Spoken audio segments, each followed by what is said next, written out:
Hoje falaremos do último episódio desse quadro, falando assim da US Army. Qual eram suas funções, suas patentes e o que eles desempenharam na Segunda Guerra Mundial. O Private era o posto mais baixo do exército dos Estados Unidos, que equivale a um soldado. Ele era o soldado recém-incorporado, e além dele havia o Private First Class, que estava lá após algum tempo de serviço ou bom desempenho. O treinamento deles era com marchas longas, exercícios físicos intensos, treinamento com armas, no caso o rifle M1 Garand ou M1 Garand. Disciplina rígida e obediência absoluta. Simulações de combate. A sua rotina era acordar antes do amanhecer, cavando trincheiras individuais, limpando armas, patrulhas constantes e longas horas de tédio. As condições foram extremamente difíceis, pois o extremo frio na Europa e o calor sufocante no Pacífico foram situações muito difíceis. Além da pouca higiene, falta de sono, rações K-Ration ou C-Ration e barulho constante de artilharia. Um Private podia ser fuzileiro, atirador de BAR, auxiliar de metralhadora, mensageiro ou vigia ou até mesmo batedor, sempre sob comando de cabos e sargentos. Além do medo constante de morte ou ferimentos, muitos sofriam com choque de combate, além de ver seus companheiros feridos ou mortos. Além, é claro, de um apoio psicológico que era quase inexistente. Em resumo, a vida de um Private no US Army na Segunda Guerra Mundial era marcada por disciplina, sacrifício, medo constante e resistência física e mental, sendo ele o verdadeiro peso da guerra no campo de batalha. O Corporal ficava exatamente no meio do caminho entre o soldado raso e o sargento, ou seja, ele era o cabo, que ainda lutava na linha de frente, todavia já tinha responsabilidade de comando. Era um posto muito exigente, respeitado e bastante perigoso. Era um graduado subalterno, que comandava pequenos grupos geralmente de 4 a 6 homens, e que respondia diretamente a um sargento. Ele já tinha passado por combate ou longo treinamento, conhecia bem as táticas básicas de infantaria, sabia liderar sob pressão e era exemplo de disciplina para os soldados. Muitos eram promovidos no campo de batalha devido às baixas.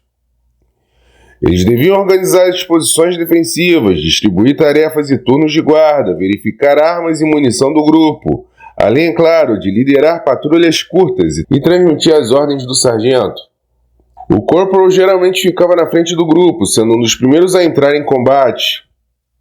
Ele liderava a equipe de fuzileiros, ou era chefe de metralhadora leve, no caso a BAR ou BAR, comandante de esquadra provisória em caso de emergência, e instrutor informal dos soldados mais novos. Ele possuía uma pressão psicológica gravíssima, porque era responsável pela vida dos subordinados, precisava tomar decisões rápidas sob fogo, lidava com perdas de homens que comandava, e muitas vezes sem preparo formal para a liderança. Em resumo, um Corporal no US Army na Segunda Guerra Mundial era um líder de combate direto, carregando tanto o fuzil quanto a responsabilidade pelo grupo. Sofria as mesmas privações que seus homens, contudo com o peso extra de comandar sob fogo. O Sergeant era o sargento do exército norte-americano. A vida dele era marcada de grande responsabilidade, liderança direta no campo de batalha e forte pressão psicológica. Ele era a espinha dorsal do exército americano. O Sergeant era um suboficial experiente, geralmente com anos de serviço ou veterano de combate. Ele atuava como o principal elo entre os oficiais, no caso os tenentes e os capitães, e os soldados rasos, e os cabos. Na prática, era quem fazia a unidade funcionar. Um sargento normalmente comandava uma esquadra com cerca de 10 a 12 soldados. Às vezes atuava como Assistant Platoon Leader, substituindo oficiais feridos ou mortos. Suas principais tarefas incluíam treinar e disciplinar os soldados, liderar patrulhas e ataques, manter a moral da tropa, garantir cumprimento de ordens, cuidar de logística básica, como munição, comida e equipamentos, além de aplicar punições disciplinares leves. Ele liderava na linha de frente, dava ordem sob fogo inimigo, tomava decisões rápidas quando o plano falhava e frequentemente assumia o comando se o oficial fosse abatido. Era comum que ele enfrentasse altas taxas de mortalidade, carregasse culpa e trauma por perda da sua esquadra, além, é claro, de desenvolver forte laço com seus homens. O sargento raramente tinha privilégios de oficiais, todavia ele possuía muito respeito, autoridade informal e maior influência dentro da unidade.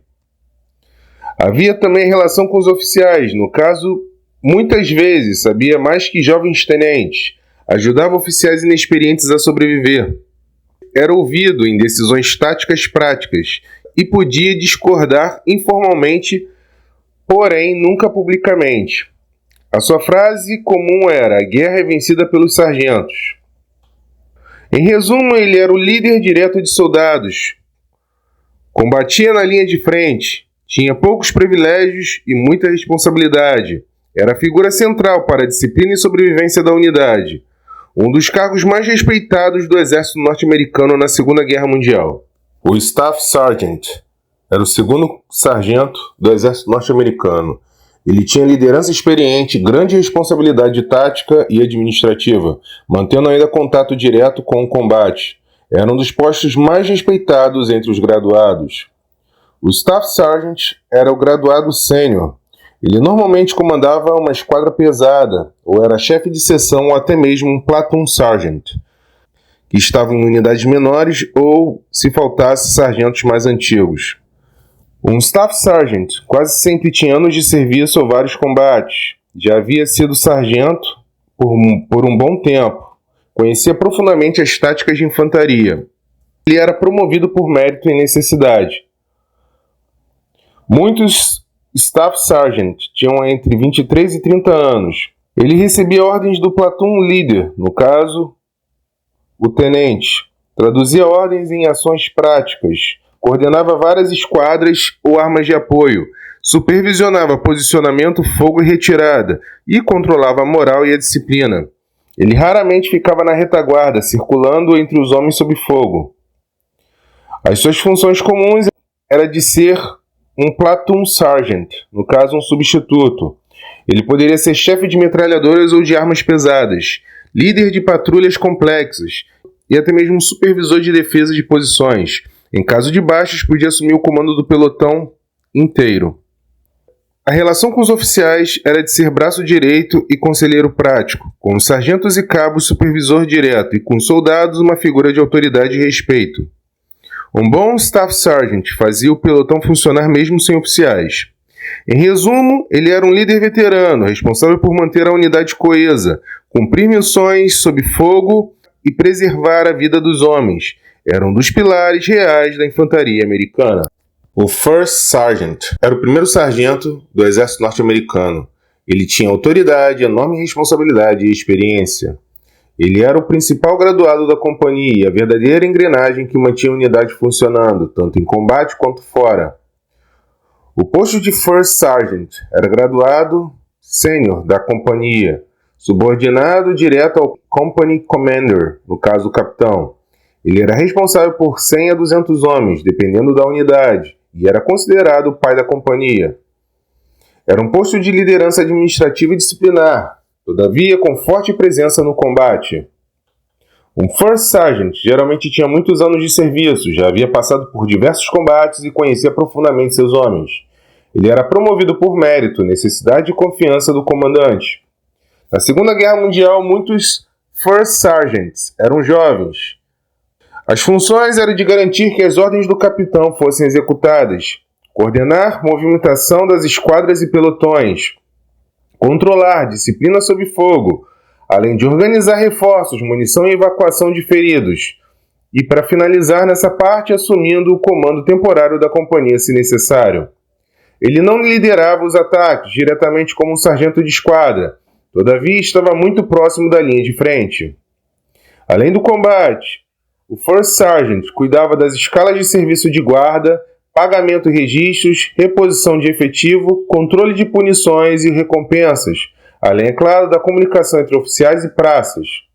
Em resumo, o First Sergeant era o coração da companhia, equilibrando disciplina, liderança e humanidade. Sem ele, a unidade perdia a coesão e a eficiência. O Second Lieutenant era o segundo tenente do exército norte-americano. Ele tinha autoridade formal, todavia com pouca experiência, comandando homens muito mais velhos e veteranos. Por isso, ele era visto como um oficial muito vulnerável do campo de batalha. Ele era um oficial subalterno, normalmente comandante de pelotão.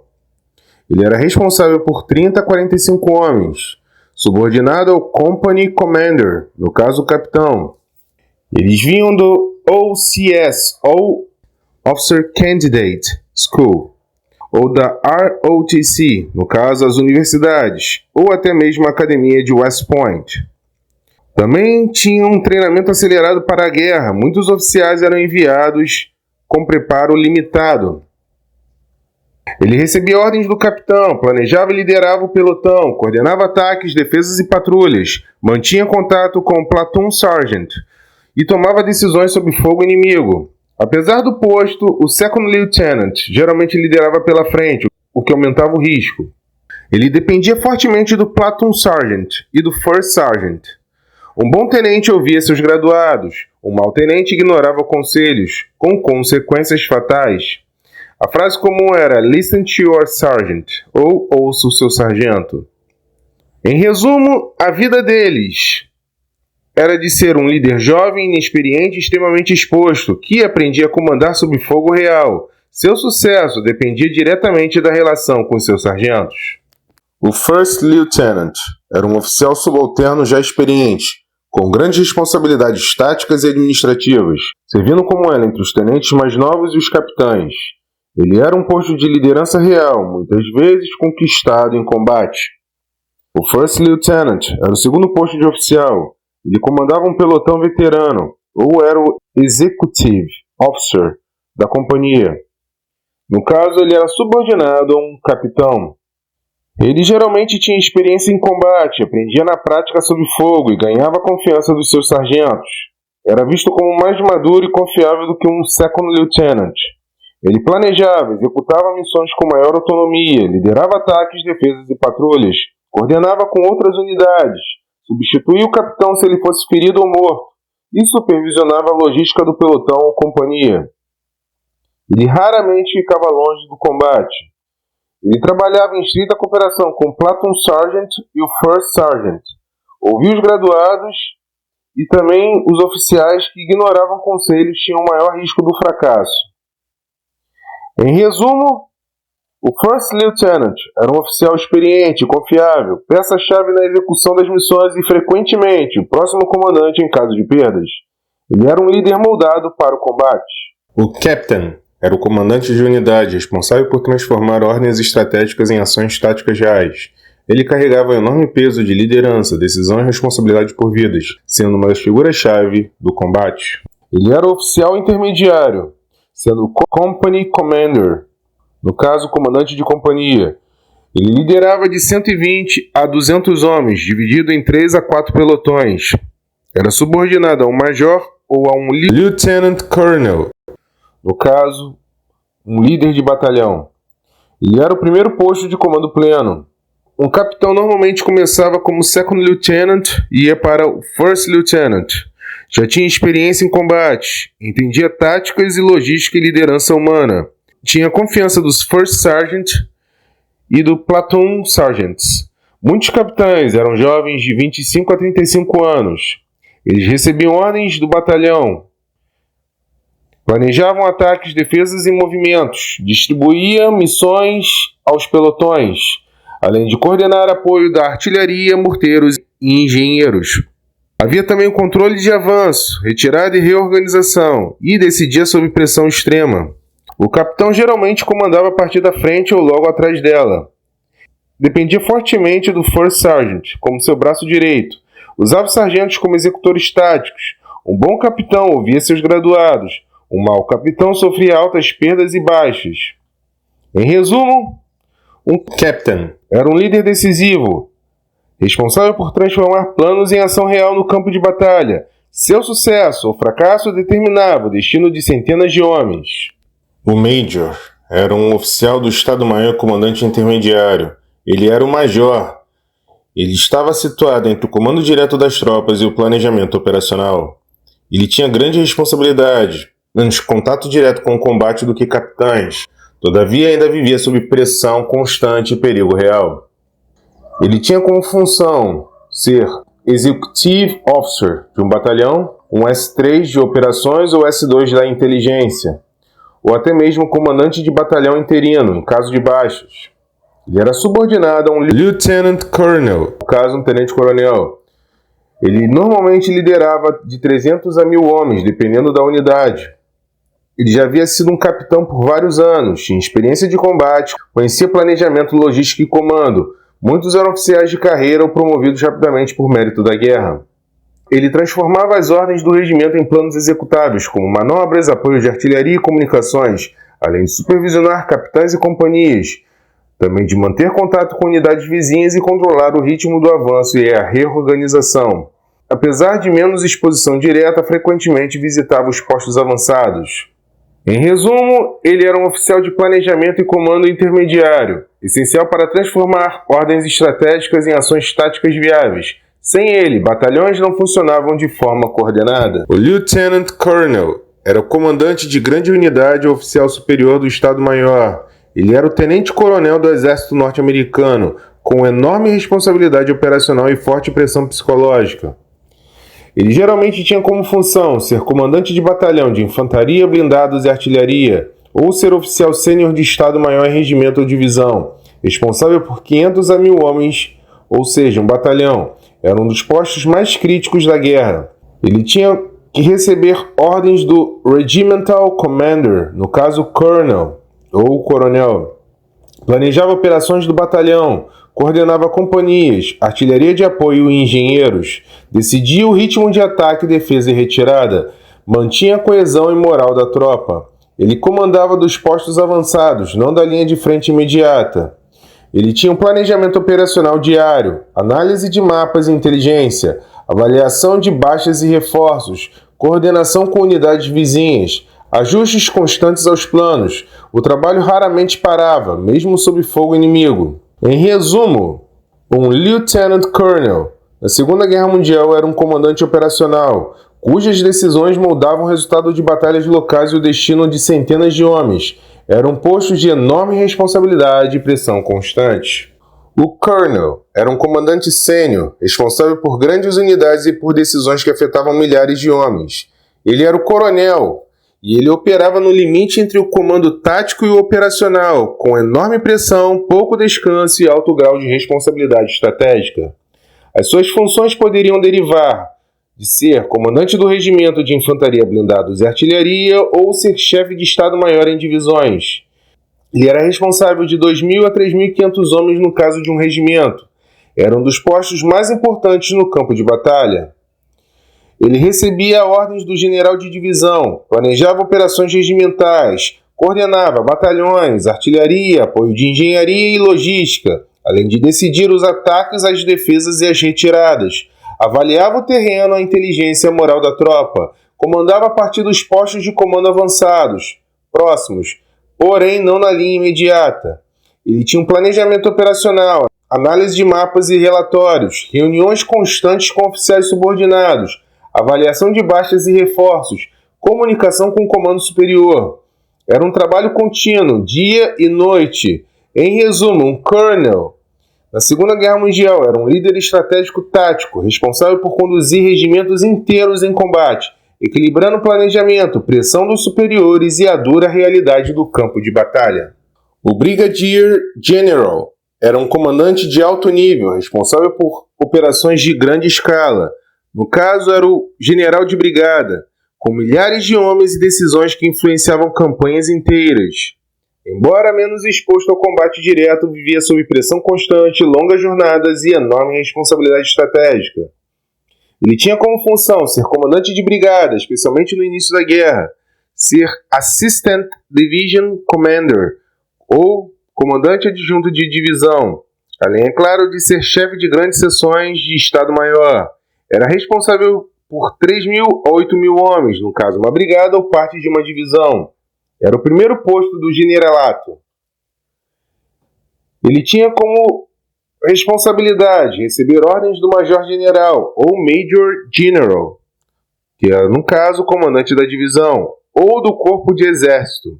Ele tinha que planejar, supervisionar grandes operações, coordenar regimentos ou brigadas, artilharia divisional, engenharia, comunicação e logística, além, é claro, de avaliar o terreno, a inteligência e o ritmo da ofensiva, e, é claro, de ajustar os planos conforme a situação real do campo de batalha. Comandava a partir de postos de comando avançados, mas raramente sob fogo direto. Ele tinha trabalho de Estado-Maior, como reuniões constantes, análise de mapas e relatórios, coordenação com unidades vizinhas e forças aliadas, relatórios para o comando superior e tomada de decisões rápidas com informações incompletas. Ser um Brigadier General na Segunda Guerra Mundial era ser um comandante operacional de alto nível, responsável por conduzir grandes formações em combate. Suas decisões moldavam batalhas inteiras e afetavam milhares de soldados, tornando o posto um dos mais pressionados na Segunda Guerra Mundial. O Major General era um comandante de grande formação, responsável por campanhas, batalhas decisivas e dezenas de milhares de homens. Ele operava no nível operacional, fazendo a ligação entre a estratégia definida pelo alto comando e a execução no campo de batalha. Ele tinha como função mais comum ser um comandante de divisão, comandando de 10.000 a 20.000 soldados, dependendo do tipo da divisão, infantaria, blindados ou aerotransportada. Ele era subordinado a um Lieutenant General. Suas funções eram de receber ordens do corpo de exército, planejar operações divisionais, coordenar brigadas e regimentos, artilharia divisional, engenharia, logística e comunicações, além de decidir onde atacar, quando defender e quando avançar ou parar, além de ajustar os planos conforme a situação real. Grande parte da rotina envolvia reuniões constantes com oficiais do Estado-Maior, G1 a G4, comandantes subordinados, estudos de mapas e relatórios de inteligência, planejamento de operações de dias ou semanas, avaliação de baixas e reposições, além da comunicação contínua com os aliados. Em resumo, ser um Major General na Segunda Guerra Mundial era ser um comandante operacional de alto nível, cujas decisões moldavam batalhas decisivas e o destino de milhares de soldados. Era um posto de enorme poder e pressão no esforço de guerra. O Lieutenant General era um comandante de altíssimo nível, responsável por operações de grande escala, campanhas inteiras e centenas de milhares de homens. Ele atuava no nível operacional e estratégico, logo abaixo do comando máximo do teatro de operações. Ele tinha como função ser comandante de corpo de exército, ou Corps Commander, ou comandante adjunto do teatro. Comandava de 2 a 5 divisões, ou seja, de 100.000 a 300.000 soldados. Era subordinado a um general, no caso 4 estrelas, ou um comandante. A maioria desses homens tinha de 45 a 60 anos.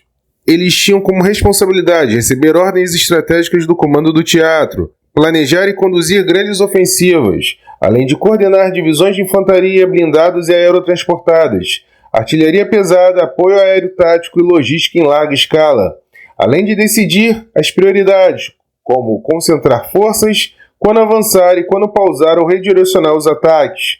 Ele comandava a partir de quartéis generais de corpo de exército, longe da linha imediata, porém ainda em zonas de risco. O trabalho, em grande parte do tempo, era consumido por reuniões constantes com generais subordinados e oficiais do Estado-Maior. Análise de mapas, relatórios de inteligência, planejamento de operações de semanas ou meses, coordenação com forças aliadas, ou seja, britânicos, franceses e outros, além da comunicação direta com Washington ou comando do teatro. O ritmo do trabalho era praticamente contínuo. Em resumo, um Lieutenant General na Segunda Guerra Mundial era um comandante operacional estratégico, cujas decisões moldavam campanhas inteiras e afetavam centenas de milhares de soldados. Era um posto de enorme poder, pressão e responsabilidade histórica. O General era um comandante supremo em campo, responsável por teatros de operações inteiros, decisões estratégicas de enorme alcance e milhões de vidas. Era o mais alto nível de comando operacional do Exército dos Estados Unidos durante o conflito. Durante a guerra, ele era um general 4 estrelas, comandante de teatro, de operações ou força principal. Um general era responsável por teatros inteiros de guerra, no caso a Europa, Pacífico e Mediterrâneo, além da coordenação de exércitos e corpos de exército, forças aéreas e navais aliadas, tropas de várias nações, planejamento estratégico de longo prazo, além de decisões políticas e militares conjuntas. Ele não comandava batalhas isoladas, mas campanhas inteiras. Geralmente um general tinha décadas de carreira militar, já havia sido um Lieutenant General ou Major General. Conhecia bastante sobre estratégia, logística em larga escala e diplomacia militar. A sua rotina era de reuniões constantes de alto nível, estudo de mapas estratégicos, leitura de relatórios de inteligência, planejamento de operações que duravam meses, decisões sobre onde empregar centenas de milhares de homens, além da coordenação política e militar com os aliados. Em resumo, um general. Na Segunda Guerra Mundial era ser um líder estratégico supremo, responsável por conduzir guerras inteiras, equilibrando decisões militares, políticas e diplomáticas. Seu campo de batalha era o mapa, e suas decisões mudaram a história.